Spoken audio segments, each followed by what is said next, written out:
The X-Zone Radio Show with Rob McConnell is largely an opinion talk show. All opinions, comments, or statements of fact expressed by Rob McConnell's guests are strictly their own and are not to be construed as those of the X-Zone Radio Show or endorsed in any manner by Rob McConnell, Relmar McConnell Media Company, the X-Zone Broadcast Network, its affiliated networks, stations, employees, or advertisers.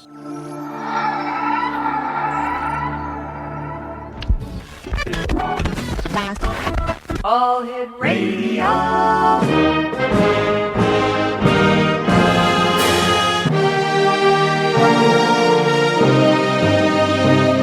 Welcome to the X-Zone, a place where fact is fiction and fiction is reality. Now, here's your host, Rob McConnell. And welcome to the X-Zone, everyone. My name is Rob McConnell, and we're coming to you from our studios in Hamilton, Ontario, Canada. The X-Zone is a place where people dare to believe and dare to be heard. It's a place where fact is fiction and fiction is reality. And the X-Zone comes to you Monday through Friday from 10 p.m. Eastern until 2 a.m. Eastern right here on the Talkstar Radio Network, X-Zone Broadcast Network, UK High Definition Radio, Euro High Definition Radio, Star Cable, and X-Zone TV. If you'd like to send us an email, xzone at xzoneradiotv.com, on MSN Messenger, xzoneradiotv@hotmail.com, and our website, www.xzoneradiotv.com. My guest this first hour of tonight's show is Brian David Andersen. We're going to be continuing our conversation that we started with Brian on November the 22nd, the anniversary of the assassination of President John F. Kennedy. We're talking about Brian's book entitled, My God, I'm Hit. And the website for that information is www.mygodimhit.com. And Brian, welcome back. Great talking to you, buddy. Oh, very good. Good to be back. Brian, why don't you give us a synopsis on your book, My God, I'm Hit, because I'm sure there's people who have been joining us over this past couple of weeks since you were last on with us who were probably saying, what's that all about? Well, the title of the book is called, again, My God, I'm Hit, and that is based upon a statement made by Roy Kellerman. He was the Secret Service agent sitting in the passenger seat of the 10X, and that 10X was considered, that was the Secret Service code word per se for JFK's limousine. And so he's sitting in the passenger seat. The first shot goes off, and he turns to his left, and he hears JFK shout, "My God, I'm hit." And that's where the title of the book comes from. And so he turns to his left. According to the FBI report and the agent who wrote up the report, he then hears Kennedy say, "My God, I'm hit." Then what's fascinating is that he sees JFK with his left hand reaching to a point on his right shoulder. And in the FBI report, he says nothing about JFK grabbing for his throat. And of course, that's the major premise of the Zapruder film, is that you see JFK grabbing for the throat, but when you really break that down, his arms almost look deformed, like JFK had some sort of deformity. So it looks like the Zapruder film, from beginning to end, was very much a manipulation. None of the eyewitnesses on Elm Street saw JFK grab for his throat. Roy Kellerman did not see that. Not even Zapruder himself did not see JFK grab for his throat. So we have a lot of anomalies here. What this whole basis is, and the bottom line, is that what occurred in Dallas basically was mostly theater. And what occurred then was actually a abdication by fake assassination. There was somebody that did die in Dallas that day, but it was not JFK. What I felt is that all the evidence points towards is that there was a replacement type of person. Most likely he was duped into thinking that this was some sort of just an exercise and that they were going to do a body switch, and he was not told it was real. So he is now in a compartment in the JFK limousine. Another person is there with him. He then shoots the replacement body first in the throat with a small caliber pistol to silence him, and that's where the throat wound comes from. And then... All right, Brian, stand by. You and I have to take a commercial break. When we come back, something very interesting that we found out during an investigation that we did, including interviews that were conducted with Clint Hill, Jerry Blaine, Wynn Lawson, Toby Chandler, Paul Landis, David Grant, Tom Wells, and Kellerman, all part of the presidential detail that fateful day, November 22nd, in Dallas, the day that President John F. Kennedy was assassinated. My name is Rob McConnell. This is the X Zone. We'll be back on the other side of this break. Don't go away.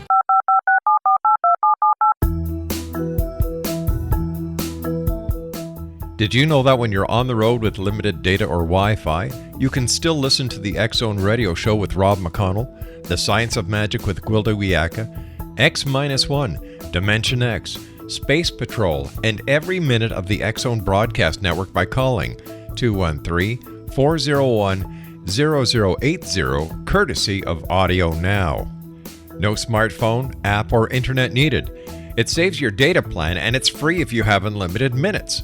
Call 213-401-0080 to listen on any phone, anytime, anywhere. Remember 213-401-0080 for the best of the paranormal, parapsychology, and sci-fi radio programming anywhere, 24/7, 365. Hi everyone, Rob McConnell here, and I wanted to spend a moment on internet streaming. Everybody has heard about internet streaming, but not many know much about it.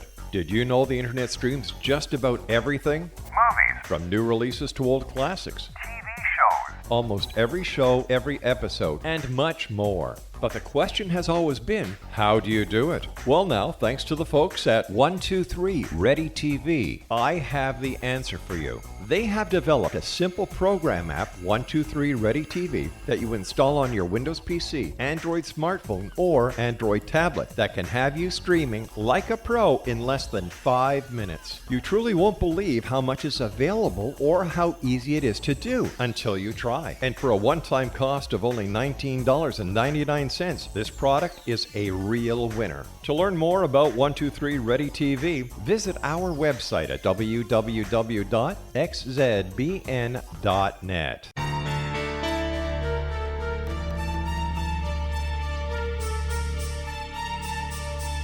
Hello, I'm Justina Marsh, and with my dad Pete, we are going to present a new show called Too Good to Be True. Together, we are aiming to discover more truths about this world and beyond. Do you have unanswered questions about the world?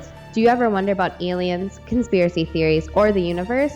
There are many shows discussing subjects such as pyramids or UFOs, but we want to relay this information based on our own research, including from spiritual means. Hopefully, listeners will be helped with their own beliefs and will appreciate the psychic insights that add to the previous research and information. We both look forward to sharing this insight and beginning this journey with our listeners. Visit xzbn.net for more information about when to listen.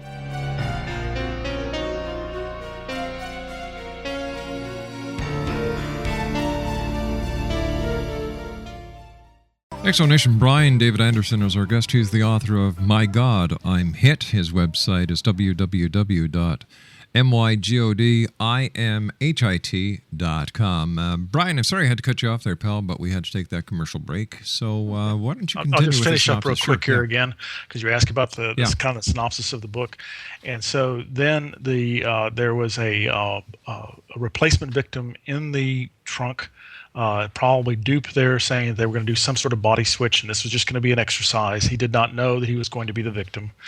Who that person was, I have no idea, but there was a person, most likely had very similar type of characteristics to JFK. He's shot in the throat first by a low caliber bullet at point blank range. Then he's shot with a 45 caliber pistol at close range, and that's why it's just a massive type of wound.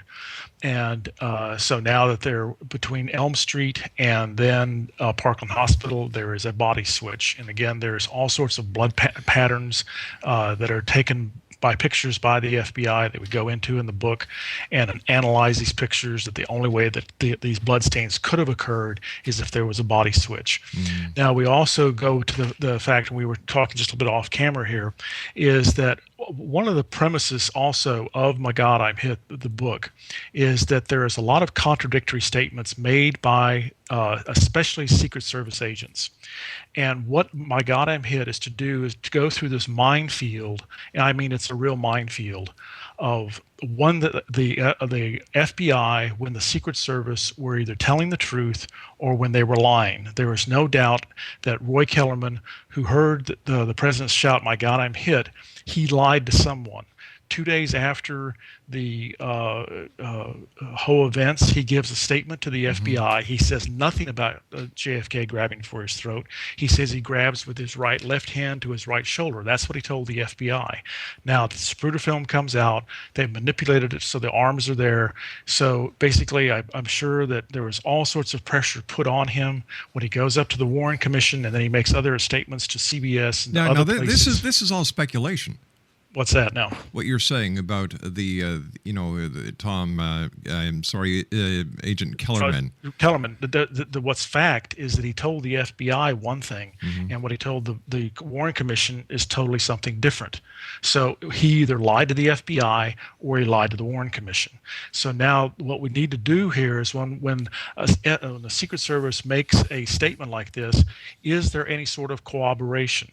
The corroboration then, especially for Kellerman, comes from one key eyewitness who was standing less than 15 feet away from JFK when the first shot was fired.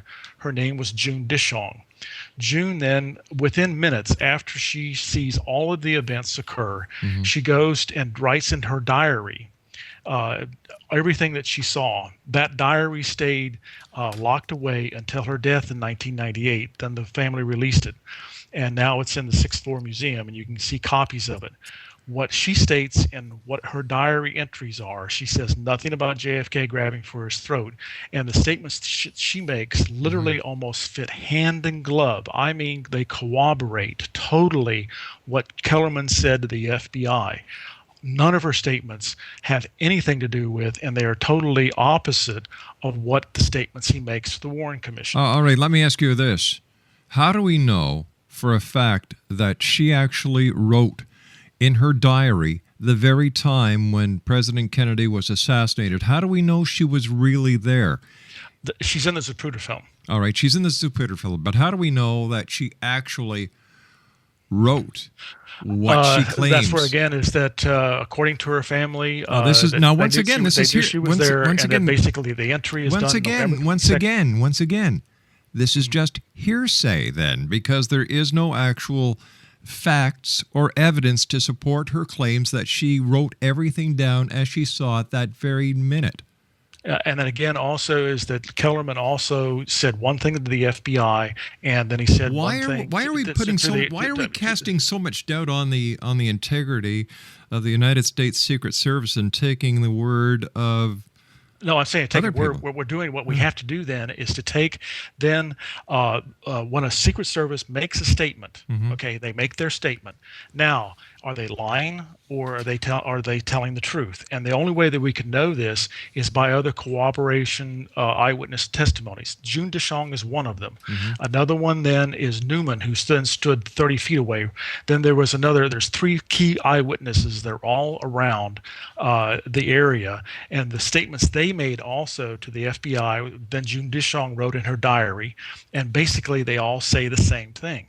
So, and there was 2 witnesses that were sitting in the 5th floor, right beneath where the shooter was in the 6th floor. Their eyewitness testimony, because they had a bird's eye view on everything.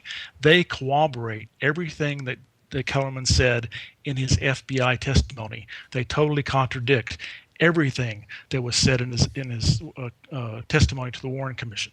So there again is what the goal of this book was to take down all these statements that were made by the Secret Service to FBI or to Warren Commission, and then how could we corroborate, how could we then find out what was true, what was not true. Another real classic one of this, of which you have to be very careful of what, not only the Secret Service, but this also has to do with Jackie Kennedy.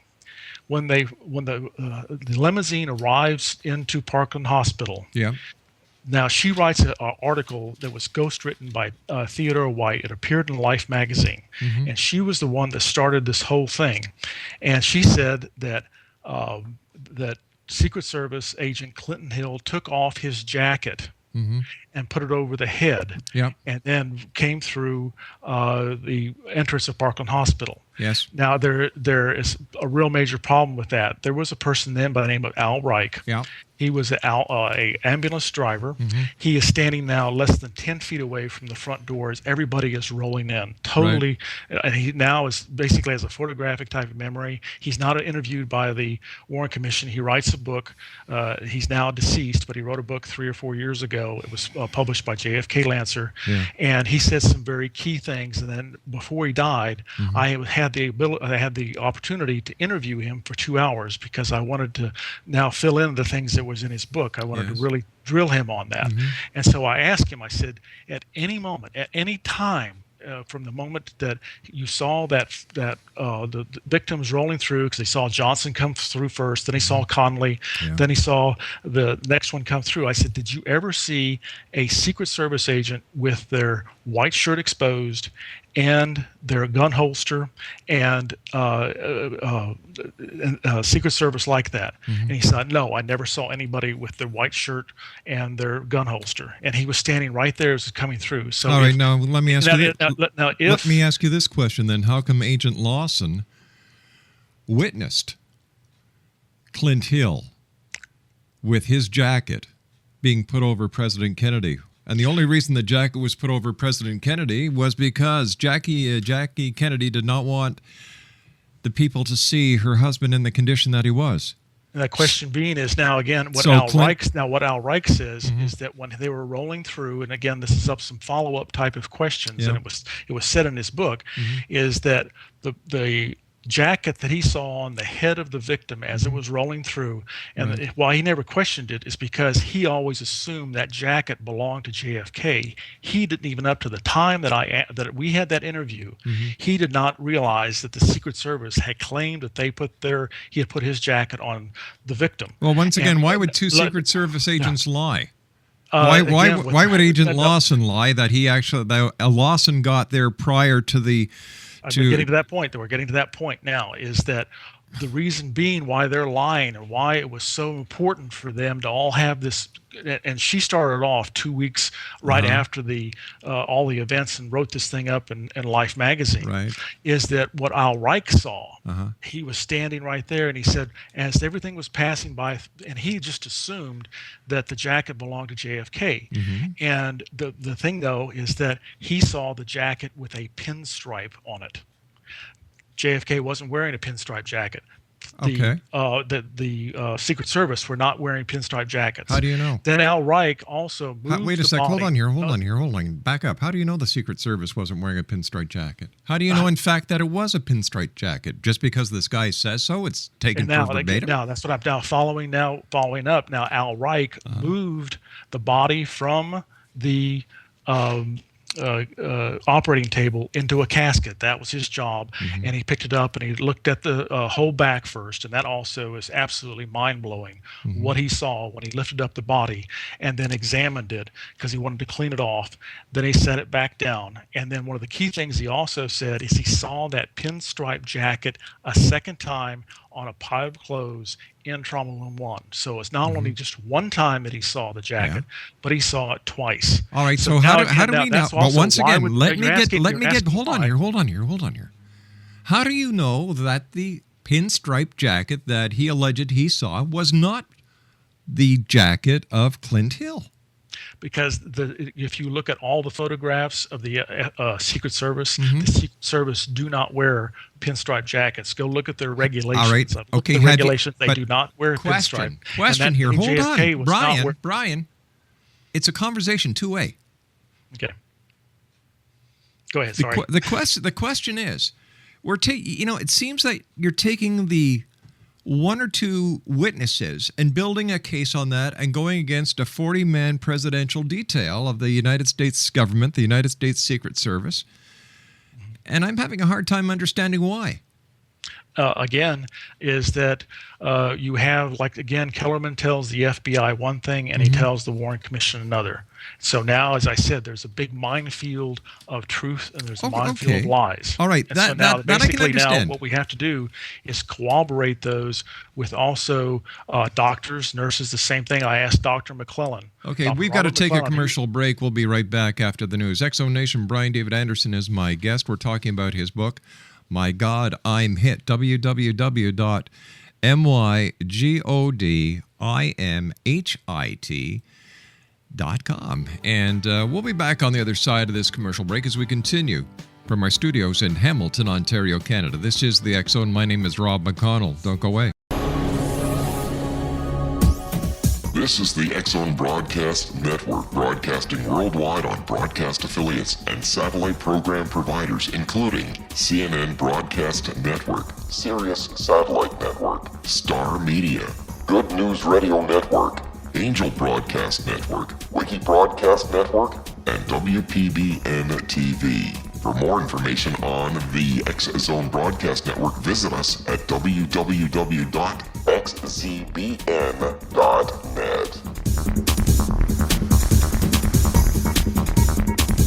Hi everyone, Rob McConnell here, and I wanted to spend a moment on internet streaming. Everybody has heard about internet streaming, but not many know much about it.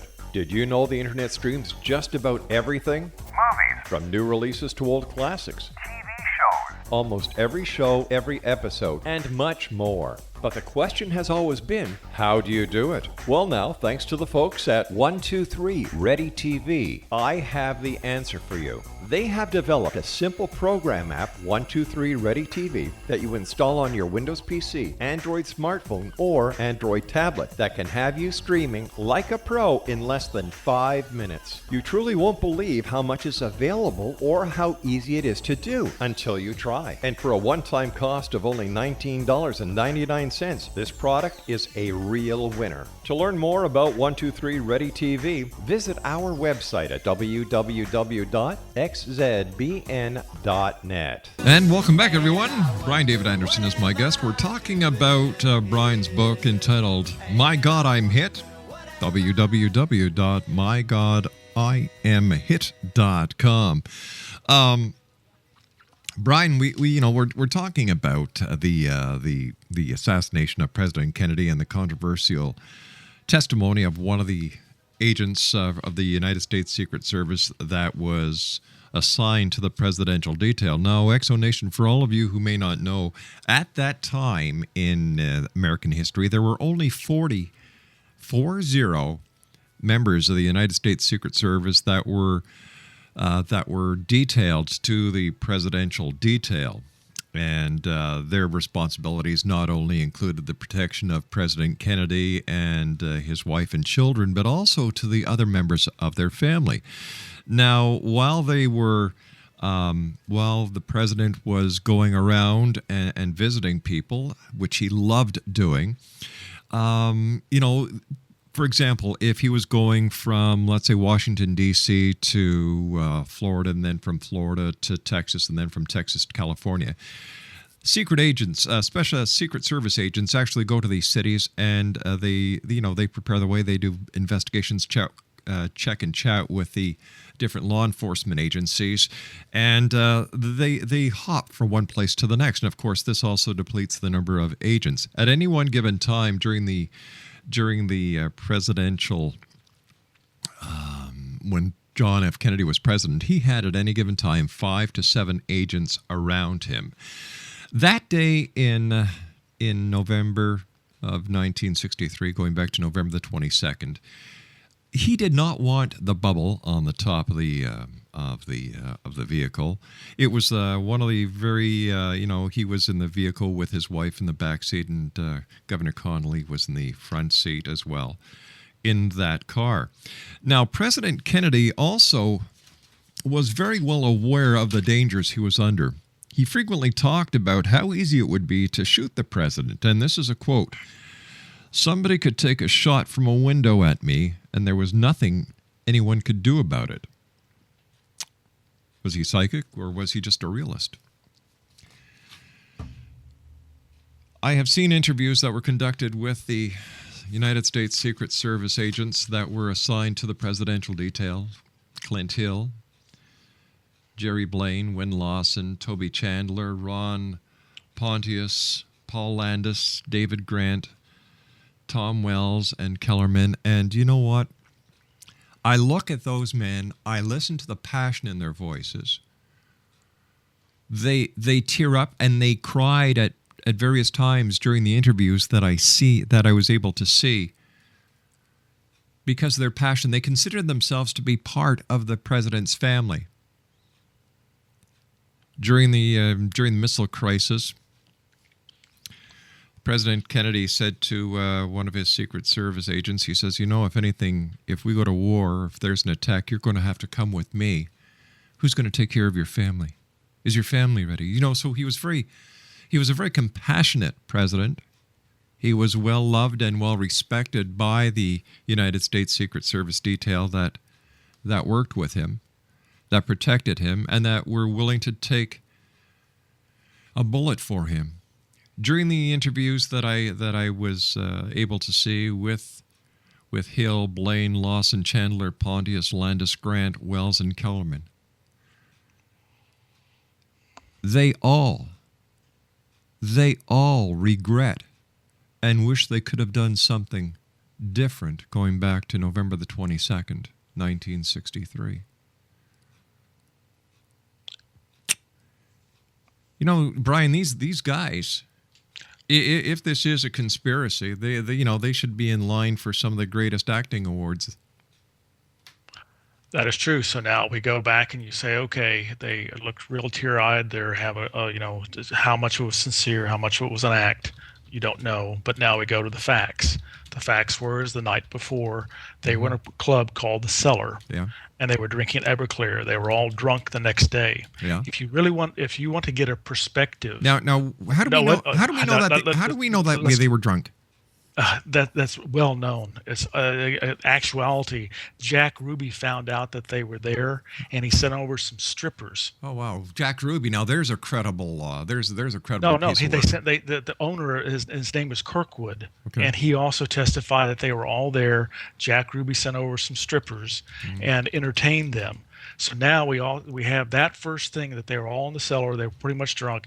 If you want to also now find something more about the character of the Secret Service and what was going on, I highly recommend anyone, if they're wanting to know this, is to get the book written by Al Reich.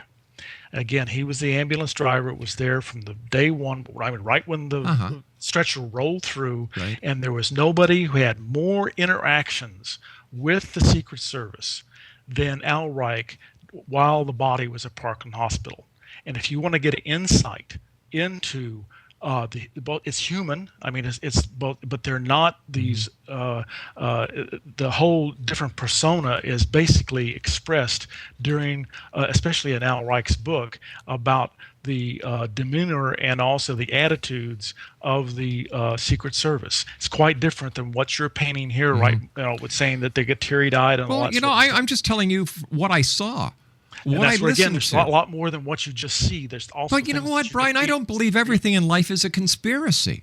But there's also, again, what you can read in their FBI testimonies, also other people who interacted with them, not just what they were projecting on a camera. So the entire United States, the entire United States government, the entire United States law enforcement system. I never say that. All I said is. Wait a sec here. We have the contradictions. We have a lot of we've got a conspiracy. We've got a conspiracy at the highest levels of government, and we've got all these little people like this guy Reich and this other lady. Not little people. He was not a little person. He was an ambulance driver. He knew exactly what he was looking at.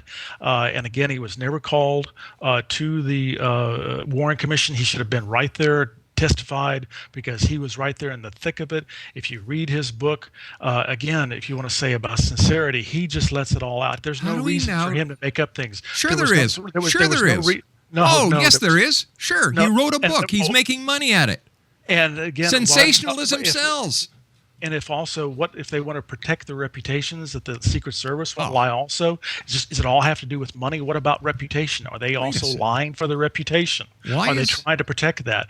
And JFK did not order his bubble off. Even the Secret Service are saying that. The Secret Service is where I got this. He did not order the bubble off. He did not. He wanted to work the crowds because he was going into another election year, and and according to the United States Secret Service, every day was a day on the campaign trail when you were with President Kennedy.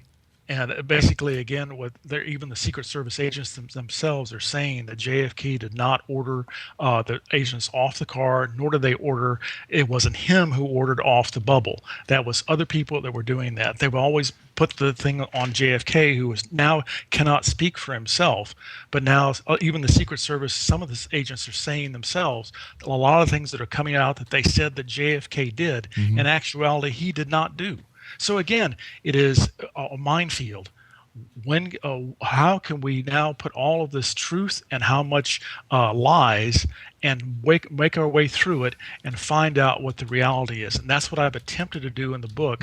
And bringing in persons like Al Reich, bringing in persons like June Dishong and others. June Dishong had to make no money at all. I mean, she just wrote in her diary, and that was it.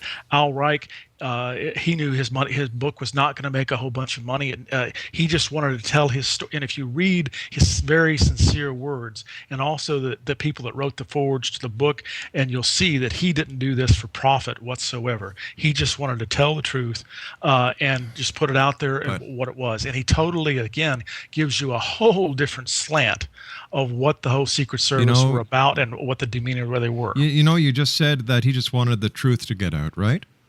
And he just wanted to get what he experienced himself. He wanted to tell his story and the events that he saw, and he basically he had basically it seemed like the little details that he remembered all the way. It was very much almost like a photographic type of memory, and so but also I mean there's just so many impacts. Here he sees no Secret Service agent. And also I asked Dr. Robert McClellan. He was also holding the forceps on the throat. He was then looking into the big wound. Asked him afterwards, because he was right in the thick of it. I said, did you ever see a Secret Service agent with their jacket off, white shirt, and gun holster exposed? And he said, no, I never did.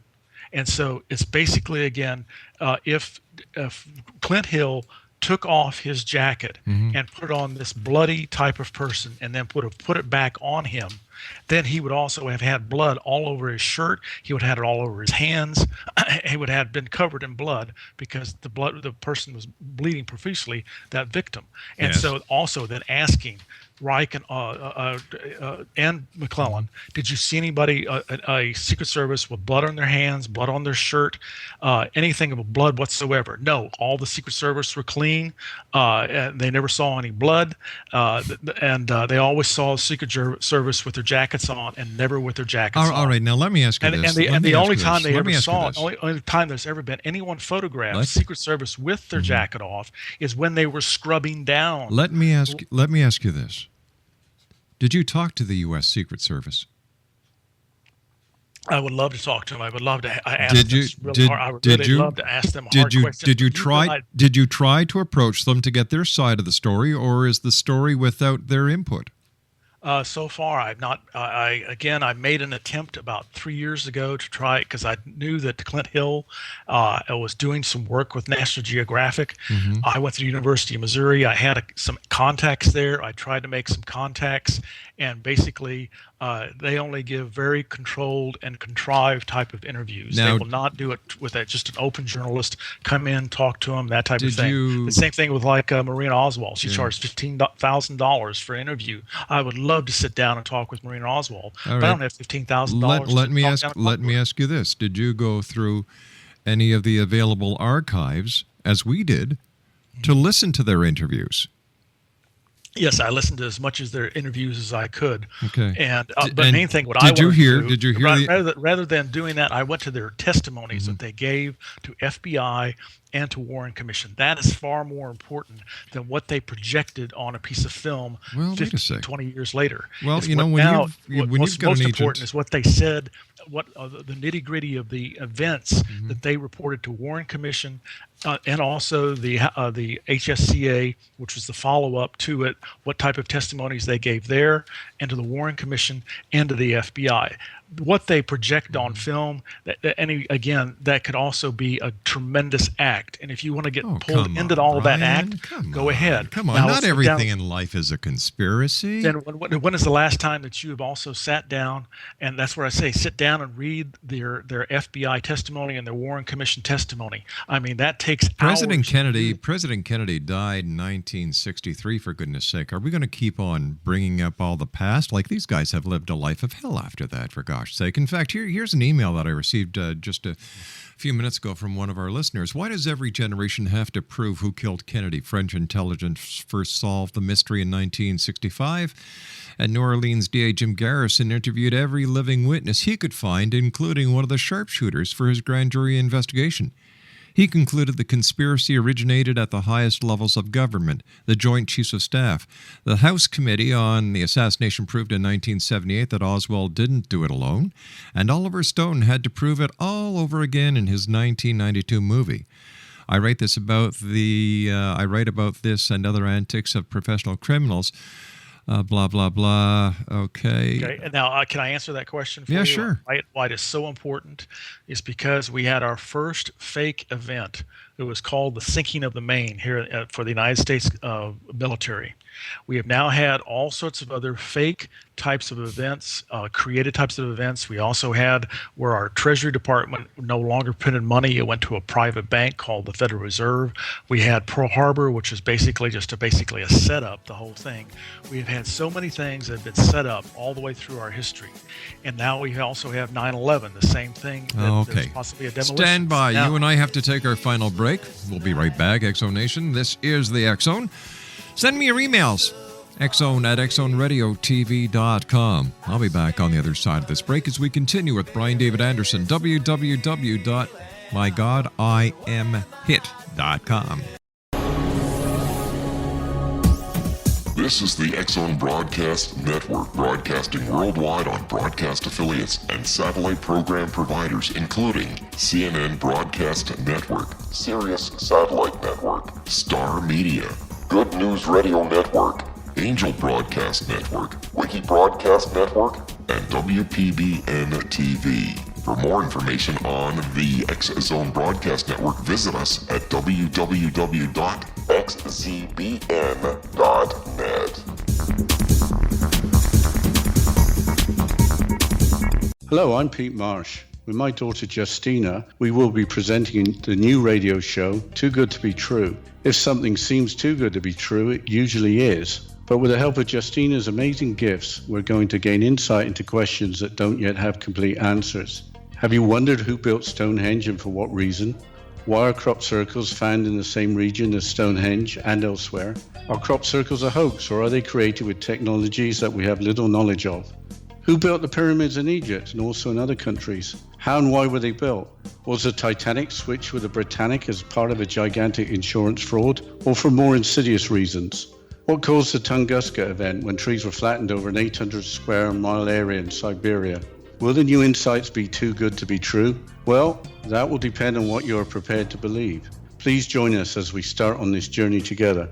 For more information on Too Good to Be True, visit www.xzbn.net. Hi everyone, Rob McConnell here, and I wanted to spend a moment on internet streaming. Everybody has heard about internet streaming, but not many know much about it. Did you know the internet streams just about everything? Movies, From new releases to old classics. TV shows, Almost every show, every episode, and much more. But the question has always been, how do you do it? Well, now, thanks to the folks at 123 Ready TV, I have the answer for you. They have developed a simple program app, 123 Ready TV, that you install on your Windows PC, Android smartphone, or Android tablet that can have you streaming like a pro in less than 5 minutes. You truly won't believe how much is available or how easy it is to do until you try. And for a one-time cost of only $19.99, this product is a real winner. To learn more about 123 Ready TV, visit our website at www.xzbn.net. And Brian, before we went to the commercial break, I'm sorry I had to break you off there, pal, but we were talking, I asked you, why do we need to continue this, this investigation, this controversy? Because again, we also now have a whole series of events that started in 1890, and now we're going to 2000, and now to 2010. When you put the JFK and you put it in perspective, that event occurs in between the Maine and 9/11, New York, and other events, Iraq, Afghanistan, all sorts of things. And when you start pulling that tapestry, when you pull that apart, what I believe will happen is it will go both ways. Then people will go, oh, wait a minute, this was totally fake. This is ridiculous. And then it goes both ways and saying, okay, well, wait a minute. What about the rest of our history, both before JFK and especially up until 1890 and then afterwards, such as 9/11? That's what, to me, is the key importance, is it acts as a tapestry. You pull there and you let it all go. We also now, if I could say one more thing, is if you ever have a chance, Rob, look at the interview that was done by CBS of Roy Kellerman, and it was about 1980, 1990, early 1990s or late 80s. I'm not sure what it was. Go look at that interview that they did of Roy Kellerman. That man, he is absolutely, he did not want to be there. He does not come across any type of sincere. The man was hiding something. That interview that CBS did of him, to me, epitomizes everything about the Secret Service. And if you really want to insight, Al Reich's book and see that interview by 60 Minutes. Well, you know what? All this teary-eyed and you know what, stuff. Brian, I think everybody can hear your distaste for the United States Secret Service. Hold on here. Okay? Not everybody agrees with you that life is a conspiracy. I don't think that I don't think that 9/11 was a conspiracy at all. I believe it was a terrorist attack. I don't believe that there was explosive put in there. Everything to so many people make life want to be a conspiracy because it's sensationalistic, and it certainly does get the humdrum off our boring lives. Was the main then, as we were always taught in history books, it just blew up now that they've already admitted with papers and come out and said that it was totally faked, and it took us nearly 100 years for us to be told. Even when we were going to school, the USS Maine was supposedly that the Spanish blew it up. Hey Brian, I hate to do this, Brian, but we've just run out of time for tonight. I want to thank you so much for joining us as usual. Thank you very much. Thank you. This has been a stimulating conversation. I hope we continue this, because now it's going to make people think and feel and go inside. All right, Brian, you take care, buddy. Terrific. You take care of yourself now. Exonation, Brian David Andersen, www.mygodimhit.com. I'll be back on the other side of this commercial break with the news as the X Zone continues. We're right here from our studios in Hamilton, Ontario, Canada. Don't go away.